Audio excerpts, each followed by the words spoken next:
Okay, the first movement we've got here is what we call a happy cat, angry cat, or cat-cow in yoga terms.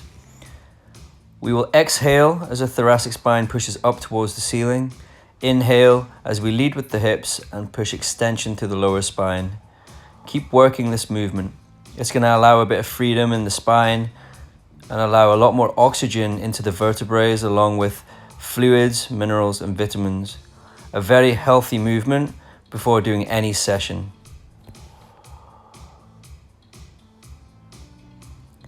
Then we will do a reach through, left to right.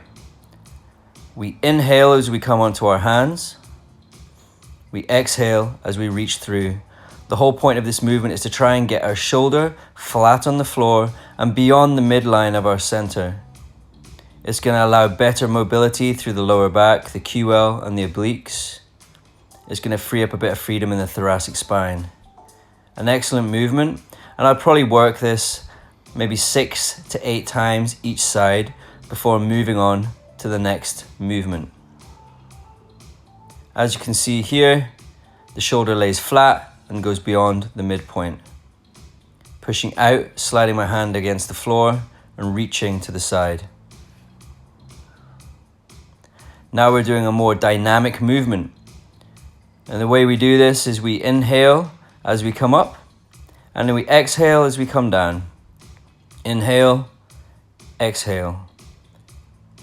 Inhale, exhale. You'll feel a big stretch along the lower back and the obliques, through the core and through the thoracic spine.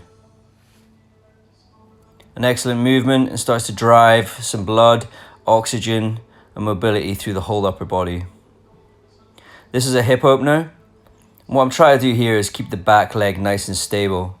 I drop my crotch to the heel and I look up to the ceiling. I'm going to create a good deal of extension to the lower back, mobilizing the hip by rotating it through the ball and socket. 5 rotations and I switch leg. I do this each time and just keep mobilizing the hips till I feel them nice and loose.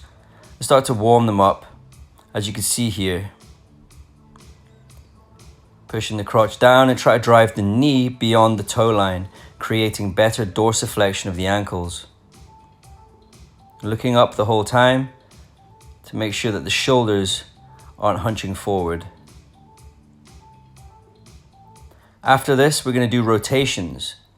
So now I want a nice, strong, mobile hold, pushing the hand into the floor, reaching to the ceiling and tightening up the back leg and the glute. As you can see here, I take my hand, I look up to the ceiling with the hand before I bring it back down and swap legs. Again, this is utilizing a nice hip opening position whilst working on rotation of the lower back and creating space between the scapula.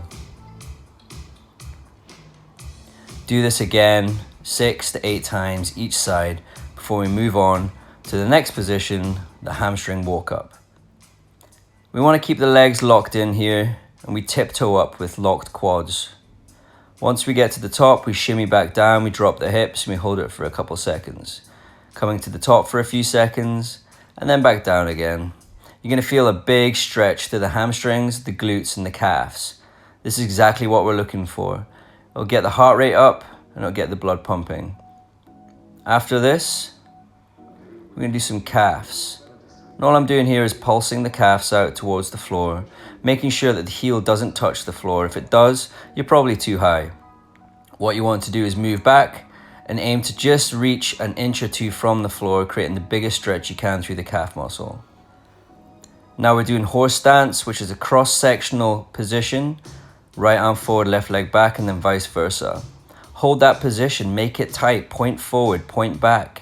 Suck the belly into the back of the spine, squeezing the glute before we do the dynamic movement like this, where I bring the elbow to the knee. Generally, I do this for about 10 to 15 seconds each side, 2 to 4 times, until I feel like my core's fired up and everything's mobile. A great position and a great way to stretch out the lower back, the thoracic spine, and fire up the abs.